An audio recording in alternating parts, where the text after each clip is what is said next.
Hello, Meoni here, and welcome back to another news video for Final Fantasy XIV.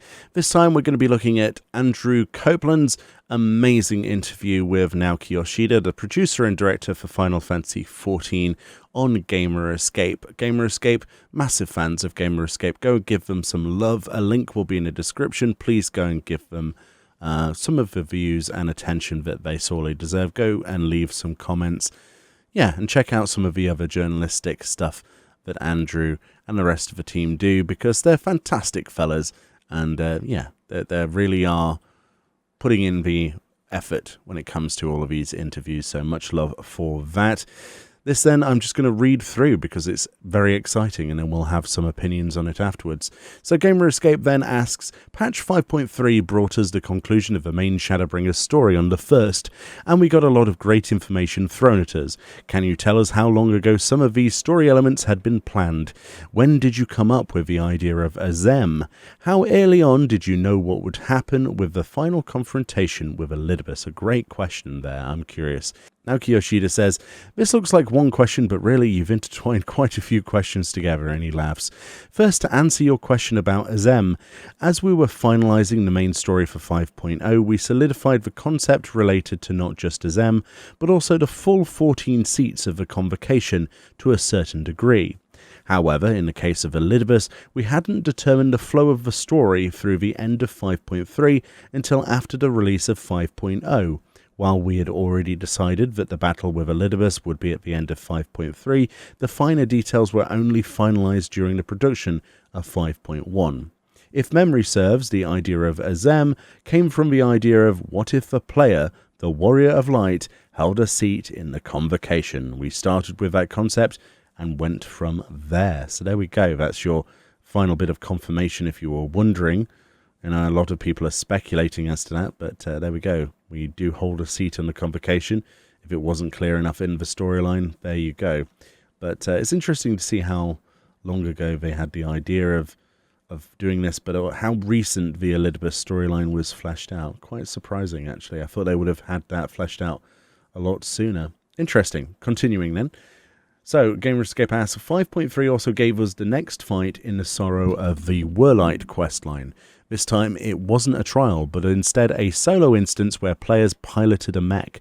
How did you come up with a decision to have this solo fight instead of an 8-man trial? Very good question once again. Might we see this type of gameplay come in future updates or other content? Ooh, that's exciting. Yoshida says, we determined during the early stages of the 5.x series that we couldn't create a full-scale boss battle for that specific chapter of the Sorrow of Whirlite questline because we had already allocated our battle content resources to the Elidibus boss fight. Interesting. That did come across, actually. I expected as much. The person handling the Sorrow of Whirlite scenario then proposed the idea of repurposing the system we use to allow players to battle as an NPC character, for example the Estinian battle content in 5.1, to create a battle with mechs. The battle content and graphics team liked the idea and we made it happen. Everyone likes mechs after all, right? Especially Gundam, he laughs. We're unsure if the G-Warrior will mobilize once more, so stay tuned for future updates. That's interesting. I suppose, really, their knee-jerk reaction to we can't create a trial is to do a solo adventure. That's quite fun, though, isn't it? Like, as a backup. I would like to see that personally more in the future. It was quite fun. Some people disagree, but I quite enjoyed it personally. I would love to see, like, a side story with just the mech. Like with the piloting of it, that could be quite fun. So Gamerescape asks, with the inclusion of the Bosnian Southern Front, we got access to Castrum Lacus Litore. Their Save the Queen story requires players to complete the assault on the Castrum in order to move forward with the questline. However, some players have stated that they're finding it difficult to find instances of the area where there are enough people willing to do the content. That's a good point. Do you have any plans to address this? Ooh. Yoshi says, currently with the release of 5.4, many players are tackling the new content and running the Savage Tears of Eden's Promise. I am aware that there are not as many people running Castrum Lacus Litore as players might hope for. With 5.45, we'll be implementing Delibrum Reginae, and its higher difficulty Savage version. So we're anticipating this will bring more people to the Bosnian Southern Front to address the situation. Interesting. We also plan to have system updates to this content on top of adjusting the rewards to match these changes. So we appreciate your patience in the meantime as we work to adjust things. So is that the implication then that you have to be inside the Bosnian Southern Front to queue for Delabrum Regine? Because I thought that you could actually use Party Finder externally from that. That's going to be quite interesting, Ben. And I don't understand the logic personally behind that. Surely if you're inside Castrum in the Bosnian Southern Front, then that's going to take away from people doing that and instead replace it with people trying to run Delabrum. But I guess we'll have to wait and see. Gamerescape then asks, with 5.2 and 5.4 now, it was very surprising but welcomed to see quests related to the Alliance raid Yorha Dark Apocalypse. What was the thinking to include quests for that content on a patch that didn't include a new Alliance raid? Yoshi says this was Yoko Taro's idea. Instead of having a lull between major patch updates, he requested we include some kind of story development, even if there wasn't raid content. I'm sure the content in 5.4 was quite shocking, but I think how 5.5 pans out will surprise you even further. You might want to brace yourselves ahead of time, he laughs. Interesting. I wonder what they could possibly do then for the near raid. I'm still looking forward to maybe the carnival. That would be quite nice. But we'll have to wait and see. Gamerescape asks, typically the 8-man raids culminate with battles against well-known Final Fantasy characters or enemies. We've had Bahamut, Alexander, and Omega in previous expansions, but with the Eden's Promise, this pattern was broken in lieu of something entirely new. Can you talk about what went into the creation of that final boss and the decision to take this path? Yoshi says, what you've said about the well-known Final Fantasy characters or enemies is true when you put it that way. Early on in the Eden Raid series planning process, we received feedback from the teams regarding the predictability of bosses. Someone pointed out that players will likely guess Eden itself will be the third or fourth boss in the final installment, and that it would be Eden Prime. We wanted to subvert that expectation to avoid things getting boring. To that end, we established the Eden that exists in the first as a pillar of a narrative and told a story of light and darkness. That's also why we deliberately put Eden as the boss of the first turn of the raid. But I think by doing this, we made it harder for players to predict future raids, so I'm glad we went in this direction. I'm excited to see players' predictions for future raids. So I guess there's no real explanation of why they went that direction, other than just to subvert your expectations, which I guess is a good enough reason as any, but that's quite surprising to me.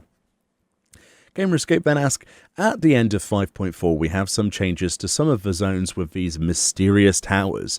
This made us think about things like the building up of locations like Mordona, Idleshire and the Ishgard Restoration, and now things like Unreal Trials that change with each patch. What are your thoughts from a development perspective and a player perspective regarding limited time content that, depending on whether a person plays the game during a certain period of time, could be missed? Very good question. I really like that one. Good job, Andrew. Now Kiyoshida says, I feel that with any online game, including MMORPGs, no two people will experience an event the same exact way or have the same exact gameplay experience, regardless of there being an update or not. A player's experience will always be serendipitous. Well, that's a tough one, because online games center on experiences created by connections between people. Seemingly static content really isn't static at all, but even so, I feel it's important to inject some surprises into our everyday experiences, or else people might start to feel bored. I believe our mission and our job is to constantly deliver new gameplay experiences.